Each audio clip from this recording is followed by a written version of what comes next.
Hello tout le monde, j'espère que vous allez bien et que vous êtes en forme. Aujourd'hui, on se retrouve pour une nouvelle vidéo YouTube avec justement ce fameux format mind map que vous aimez tant.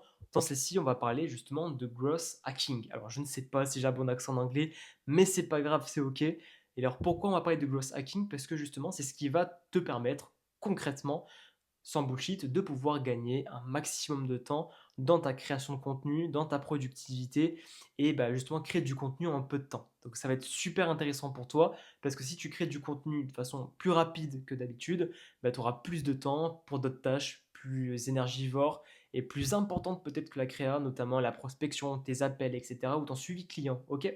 Donc l'idée c'est de faire ça ensemble. Peut-être que tu es aujourd'hui indépendant complètement ou peut-être que tu ne l'es peut-être pas encore et du coup, tu as besoin de te libérer du temps. Et là, c'est la vidéo qui va t'aider à comprendre comment faire. En fait, c'est un petit peu des techniques, pas secrètes, mais un petit peu des hacks, on va dire, qui vont te permettre de pas tricher, mais tricher un peu, si tu préfères, sur ta productivité. Et au final, bah, tu vas avoir de bons résultats, quoi. Donc, c'est ça qui est dingue, le gross hacking.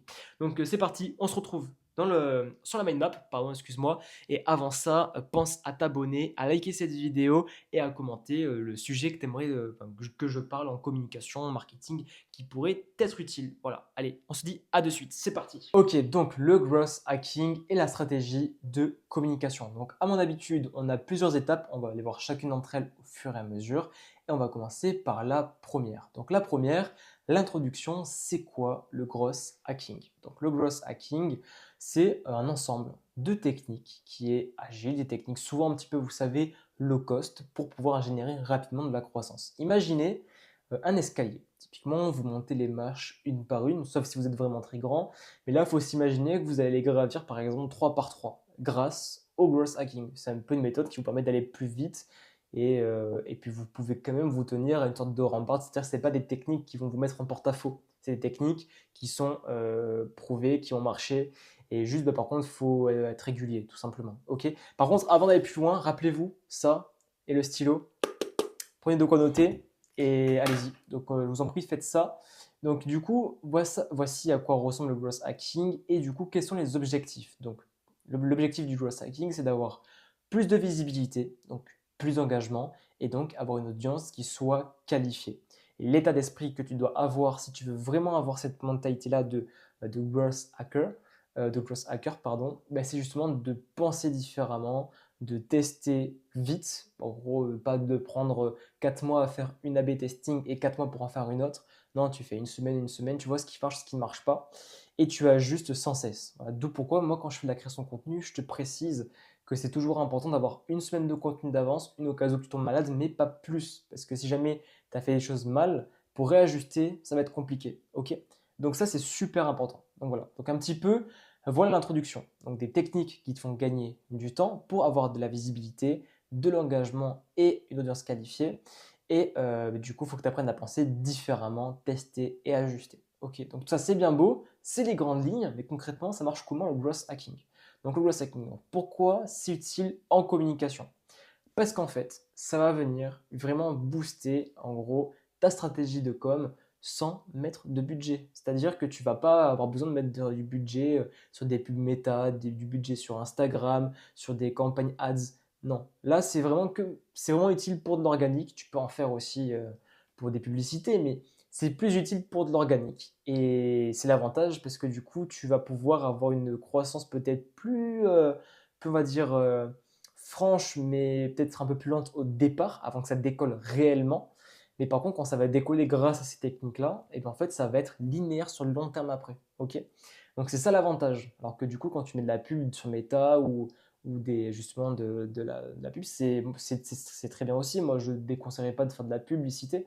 Mais par contre, après, il faut assurer une présence, assurer justement quelque chose que tu peux maintenir sur le long terme. Donc moi, ce que je te conseille quand tu es novice, démarre avec de l'organique et la pub, tu verras plus tard. Mais par contre, avec de l'organique, le growth hacking, c'est super utile. Donc voilà, donc ça t'aide pour ça. C'est utile en communication parce que tu peux attirer plus facilement l'attention. Tu as des techniques qui sont un petit peu controversées. Forcément, tu vois pas ça tous les jours. Et bah, du coup, forcément, tu vas rester sur le contenu, peut-être liker, peut-être commenter, voire même enregistrer ou t'abonner. Et puis après, bah, se passe la suite de la suite, quoi. Donc voilà, donc ça va aussi te permettre d'être un aimant à abonner, ce qui est pas mal aussi. Et ensuite, tu vas pouvoir toucher plus précisément ta cible. Donc là, tu vas pouvoir faire justement créer des effets de levier assez viraux. Typiquement, tu peux très bien faire du contenu qui soit, comme je t'ai dit, controversé. Par exemple, moi, j'ai créé un groupe pour les freelances pour que les freelances puissent le rejoindre. Et j'ai fait une vidéo Instagram dans laquelle j'explique ne rejoins pas ce groupe parce que tu n'es pas motivé. Et là, les gens vont direct, pof, c'est controversé. Mais c'est une technique en marketing de growth hacking qui permet d'attirer les personnes qui sont réellement motivées. Tu as compris la technique. Oh là, le 3, j'ai bégayé. Tu as compris la technique. Donc voilà. Donc du coup, voilà un petit peu comment ça se passe. Ensuite, tu as les principes du growth hacking, du coup, adapté à la communication. Et voilà, donc voilà, du coup, voilà pourquoi c'est important en com et voilà, du coup, ce que c'est un petit peu. Donc du coup, les principes, tu en as quelques-uns. Donc tu as l'effet de levier. L'effet de levier, c'est utiliser un contenu que tu fais pour en générer plusieurs. Donc là, au lieu d'être quelqu'un qui va créer du contenu, qui va essayer de trouver des nouvelles idées à chaque fois, s'épuiser, et ça se trouve même procrastiner parce qu'il aura syndrome de la page blanche, et bien toi, tu vas être un gross hacker et tu vas penser différemment. Tu vas prendre un de tes contenus et tu vas le découper, enfin, ou le refaire, le réadapter, le faire renaître sous différents formats que tu n'as pas adaptés. Et là, je pense notamment au carrousel, je pense notamment à des réels, à des publications, à des posts, à des podcasts, des vidéos YouTube, des newsletters. Enfin bref, tu peux tout réadapter. Un même contenu peut en faire plusieurs. Voilà, d'accord? C'est super important. Ensuite, tu as l'A/B testing. Comme je t'ai dit, tu testes plusieurs accroches visuelles, plusieurs formats, plusieurs contenus, plusieurs sujets et tu vois ce qui intéresse le plus et ce qui marche le plus. Et c'est ça que tu remettras en avant davantage. Ok? Une fois que tu as fait ça, tu mesures et tu adaptes en temps réel. Mais quand je dis mesure, c'est pas tu prends ta règle et tu regardes. Non, tu mesures tes KPIs, tu vois ce qui a eu, enfin ce qui t'a permis d'avoir de la rétention, gagner des abonnés, combien de taux d'interaction, d'engagement, c'est super important. Ok, une fois que tu as ça, bah après tu peux voir ce qui fonctionne ou pas. C'est pas juste ah bah lui il fonctionne plus parce que je le trouve plus joli. Non, il y a vraiment toute une dimension de données statistiques. Et ça, en étant entrepreneur à ton compte sur Instagram, tu as accès à toutes ces données-là. Ok, donc voilà. Ensuite, tu as la scalabilité. Je ne sais même pas si ça se dit comme ça. C'est le fait de créer justement des systèmes duplicables. Donc du coup, bah là, créer des exemples de templates. Par exemple, sur Canva, tu peux très bien créer un format de carrousel qui soit le même pour tous tes carousels. Et quand tu dois faire un nouveau carrousel, tu modifies juste le contenu. Et là, tu gagnes du temps. Tu ne repasses pas à chaque fois des carousels à refaire patati patata. Et la plupart du temps, c'est ce que les gens font et ça marche plutôt bien. Ok? Donc, il y a ça. Ensuite, tu peux aussi créer des séquences de messages automatiques. Ça peut être pratique. Tu sais, quand tu reçois un nouvel abonné, quelqu'un qui vient sur ta page et qui ne te connaît pas, eh bien ça peut, au lieu que tu, entre guillemets, prennes du temps et que ça t'embête pour d'autres choses, en fait, tu peux déléguer ça à un système d'automatisation qui envoie un message pour faire le premier contact. Et ça se trouve, ça peut te rapporter un abonné, ça peut te rapporter peut-être un client ou un prospect. Bref, ça c'est super important. Ok, il faut penser à tout ça. Qu'est-ce qui peut te faire gagner du temps et ne pas t'en faire perdre? Voilà. Ensuite, le piratage audience, c'est un petit peu la technique du gros hacker un petit peu courante, c'est le fait justement d'aller soit collaborer avec d'autres créateurs. Le fait de collaborer avec eux te ramène forcément leur audience à toi, ou soit sinon tu vas commenter sur des posts viraux d'autres concurrents. Ça, c'est un petit peu la technique, vous savez, du 10 x 2. C'est une technique que tout le monde, enfin personne n'en parlait, mais tout le monde le faisait. C'est le fait justement de créer enfin pas de créer du contenu, c'est le fait justement d'aller liker, commenter 10 contenus 2 fois par jour sur justement des concurrents à vous pour montrer que vous êtes présent et les personnes qui les suivent et qui verront votre commentaire, s'il est pertinent, c'est pas juste mettre un smiley emoji flamme, c'est mettre un vrai commentaire avec un avis, une question, peu importe, qui titille une réaction. Et bien ces personnes-là, si elles approuvent ce que vous dites ou votre réaction, et bien elles peuvent très bien aller sur votre page Insta ou TikTok, ou peu importe, enfin Insta, hein, plus précisément Insta, et là, si elle voit ce que vous faites l'intéresse, elle peut s'abonner à vous. Donc, ça peut vous rapporter des abonnés. Ok? Donc, c'est un petit peu, oui, c'est un petit peu de la piraterie, quoi. On va pas se mentir. Donc, voilà. Mais ça, c'est rien de bien méchant. Tout le monde fait ça aujourd'hui dans le domaine de la com, dans l'entrepreneuriat. C'est un petit peu le business, quoi. Donc, voilà. Après, rappelez-vous, les gens vous suivent pour qui vous êtes et achètent chez vous, pas pour votre offre, mais pour comment vous la vendez et comment vous la proposez, comment vous travaillez, enfin, qui vous êtes, quoi.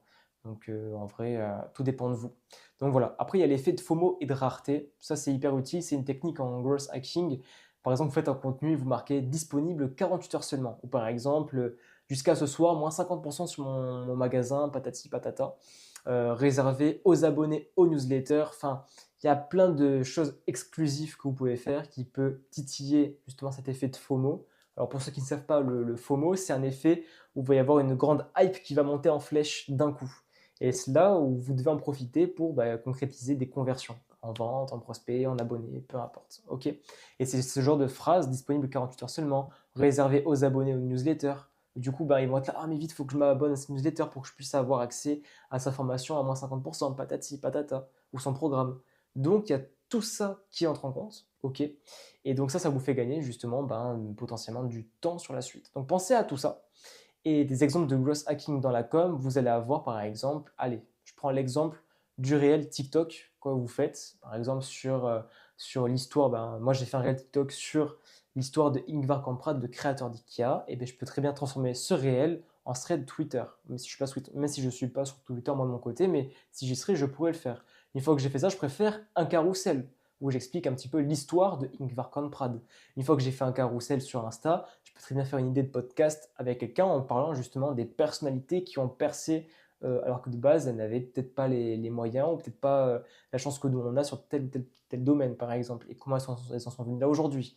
Et donc je peux très bien parler de Ingvar Kamprad là-dedans. Enfin bref, voilà. Donc c'est des idées. Ça là, c'est une technique, oui, de growth hacking parce que en fait, vous n'avez pas besoin de vous casser la tête à trouver d'autres idées. Vous l'avez déjà et vous changez juste les formats, tout simplement.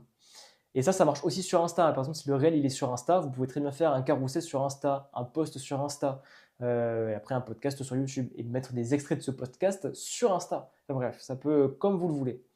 Donc vous avez ça. Ensuite, je pense qu'il y a le chat qui veut rentrer. Ensuite, des appels à l'action inversés. Par exemple, du coup, n'ouvre pas ce mail si tu n'es pas prêt à attirer plus de clients. Ou n'ouvre pas ce mail si tu n'es pas sérieux. N'ouvre pas ce mail si tu n'es pas intéressé. Ne t'abonne pas si justement tu n'es pas quelqu'un de discipliné. Enfin bref, il y a tout un tas de marketing répulsif qu'on peut faire.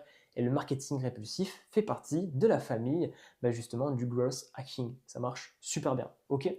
Donc voilà, ça marche bien parce qu'en fait, ça va venir filtrer vos clients, un petit peu comme une passoire. En gros, vous allez avoir tous les visiteurs qui vont aller sur votre page Insta et vous voulez attirer les bons prospects. Et bien, vous allez justement faire du marketing répulsif. Certains vont être repoussés, ils ne likeront pas, ils ne réagiront pas. Et ceux qui vont liker, interagir, c'est ceux qui seront d'accord soit avec votre vision ou soit avec ce que vous faites vous-même. Et donc là, vous allez gagner soit un client, soit un prospect ou un abonné. Et donc par la suite, c'est quand même positif. Donc voilà, ça marche plutôt bien. C'est controversé, mais ça marche bien. Et donc du coup, faites des sondages en story, donc utilisez pour créer un produit ou un service. Bon, après ça, c'est pareil. Si vous ne savez pas comment, par exemple, vous êtes en pleine phase d'ascension de création de produits, vous ne savez pas par quoi commencer, vous ne prenez pas la tête, vous questionnez votre audience. Vous faites des stories, voilà, quelle problématique vous pêche le plus dans ça, ça, ça, ça, ça. Et ils vont juste cliquer sur la problématique qui les dérange le plus. Comment vous préférez répondre à cette problématique en réel, en physique, à distance, patati, patata. Et ils cochent. Une fois que vous avez la trame, vous avez gagné du temps sur tout l'aspect justement réflexion.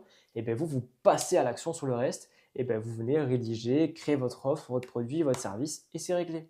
Tout simplement. Il n'y a pas à se prendre la tête en fait. D'accord. Et le gros hacking vous permet de gagner du temps là-dessus. En fait, il faut juste réfléchir en mode j'ai ça à faire. Attends, est-ce qu'il n'y a pas une façon qui pourrait me permettre de gagner du temps? Voilà, d'accord. Typiquement, si je prends un exemple tout simple, moi à la base, quand je tournais mes vidéos, quand j'ai commencé au tout départ, quand je faisais une phrase, je coupais, je reprenais, je coupais, je reprenais. Et maintenant, je me suis dit, tu sais quoi? J'active, je parle. Dès qu'il y a un gros blanc, je cut, je cut, je cut, je cut, je cut. Ma vidéo, elle est prête, je la monte, paf. Et après, je pense que je faisais toutes mes vidéos d'un coup, paf, paf, paf, paf. Et après, je reprenais chacune de mes vidéos, je décutais, je décutais, je décutais, je décutais. Et après, je montais, etc. Et je gagnais du temps. Donc, c'est un peu pareil avec là, ok? Donc, c'est super important. Voilà un petit peu l'idée. Et donc, les erreurs à éviter sur le growth hacking, parce que c'est bien beau, mais il y a quand même des erreurs à éviter, parce que ce n'est pas non plus magique. En fait, c'est croire que c'est magique, l'erreur, la première erreur. Et que parce qu'en fait, non, ça demande de la rigueur et des tests. En fait, si vous faites du growth hacking que sur un contenu, ne me dites pas, ouais, nous, tes conseils, ils ne marchent pas. Non, mais appliquez le growth hacking sur une longue période, bien sûr 1, 2 mois. Et si vous n'avez pas de résultat, c'est soit vous l'avez mal fait, ou soit qu'il y a un problème dans votre contenu ou pas. Mais sur du long terme, ça va vous permettre justement de créer quelque chose de fort et qui va vous différencier de vos concurrents. Donc appliquer tout ça, c'est super utile. Donc vous avez ça, et même d'un point de vue productivité, c'est impossible qu'avec le course hacking, vous perdez plus de temps que vous n'en gagnez sur votre com. Donc là, vous allez plus gagner du temps qu'autre chose. Donc c'est pas magique, mais il faut de la rigueur et de la discipline. Ok? Donc voilà. Donc ensuite, copier sans adapter à ta cible. Par exemple, là, si vous avez une idée de contenu, enfin, vous n'avez pas d'idée de contenu et que vous voulez juste copier bêtement le contenu des autres, c'est pas en mode ouais, c'est du gros hacking parce que j'ai gagné du temps, j'ai trouvé le contenu, j'ai copié. Non, ben, c'est pas votre patte, c'est peut-être pas votre cible et aussi, et puis du coup, c'est hors sujet et puis ça marchera pas. Donc, vous faites quelque chose pour vous, ok, qui soit aligné et après adaptez-le. Par exemple, au lieu de faire que du contenu avec ChatGPT pour les scripts vidéo, enlevez-moi ça, prenez de quoi écrire avec un carnet, pardon. Vous marquez le script que vous comptez mettre en place et après vous le dictez à ChatGPT pour qu'il vous l'améliore. Mais ce sera ça le gros hacking. Par contre, si vous faites tout sur ChatGPT, il peut vous faire un hors-sujet parce qu'il ne connaît pas exactement bien votre niche, sauf si vous avez fait un énorme travail de persona avec lui avant. Mais la plupart du temps, vous avez peut-être un compte gratuit et il n'est pas aussi performant qu'un compte payant. Donc bref.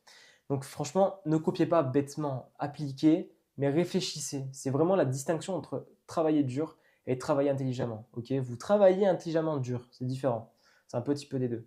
Ok, donc voilà. Et ensuite, donc du coup, faire du bruit sans stratégie à derrière. Donc ça, c'est un petit peu ce que j'avais pu vous expliquer dans les anciennes vidéos où je vous avais dit ne faites pas de vidéos, de contenu si vous n'avez pas pris le temps initialement, même sur 1 à 2 semaines, de faire votre persona, de faire votre stratégie de communication, de préparer votre branding à l'avance. Sinon, bah, ça ne servira à rien. Ok, préparez d'abord tout ça, sinon vous allez devoir le faire en cours de route et vous allez perdre tout ce que vous avez fait auparavant, ça ne devra servir à rien. Donc préparez tout ça et après, bah, let's go. Ok, donc voilà un petit peu ce qu'il en est. Et pour conclure, ah oui, j'ai oublié la conclusion. Donc la conclusion, le growth hacking n'est pas réservé aux startups tech. C'est-à-dire qu'en gros, ce n'est pas pour les plus grandes startups qu'on va utiliser le growth hacking. C'est plus justement pour vous qui êtes en train de vous lancer et plus pour du contenu organique. Ok, et ça va vous permettre justement de créer quelque chose de fort par la suite. Et c'est une philosophie d'optimisation à injecter dans votre stratégie de communication pour pouvoir gagner de la visibilité, de l'engagement et pouvoir avoir plus de temps par la suite. Voilà. Donc si toi aujourd'hui tu veux aller plus loin, commence par un contenu 3 fois par semaine et on va dire du coup sous 3 formats justement différents. Tu fais un contenu, tu fais un format carrousel, un format réel et un format post. Et tu vois ce qui fonctionne le plus, tu adaptes au fur et à mesure. Ok. Donc voilà ce qu'il en est aujourd'hui par rapport au growth hacking. Je pense que là on aura fait un petit tour assez rapide, m'empêche. On aura été plus rapide que les autres vidéos. Je vais vous mettre un petit peu plus l'accent parce que peut-être que les autres étaient peut-être un petit peu plus lentes. Vous me direz si vous préférez quand je prends plus mon temps ou si vous préférez quand ça va vite comme ça. Et puis voilà, donc nous on se retrouve de l'autre côté. Allez. Voilà, donc la vidéo est terminée. J'espère que ça aura pu te plaire et pu t'aider d'un point de vue communication. Comme d'habitude sur ma chaîne YouTube, on fait des vidéos où on donne des astuces, de la valeur, des techniques. Je partage moi tout ce que je peux apprendre et quelque chose de cohérent, je vous le repartage. Je vérifie exactement si ça a marché auprès du marché, sans mauvais jeu de mots. Et puis voilà, comme ça, si ça peut vous aider, vous, dans votre communication, dans votre activité, c'est avec plaisir. Donc voilà, donc je le répète, si vous avez d'autres sujets que vous voulez que je partage, ouais, s'il y a d'autres sujets que vous voulez que je partage, que je fasse justement dans les prochaines vidéos, partagez-le moi dans les commentaires et je me ferai un plaisir de faire ça avec joie avec vous. Et puis voilà, et si vous avez d'autres idées de format de vidéo, dites-le moi aussi en commentaire et j'y répondrai. Donc voilà, pense à t'abonner, à liker et on se dit à très vite. Ciao ciao.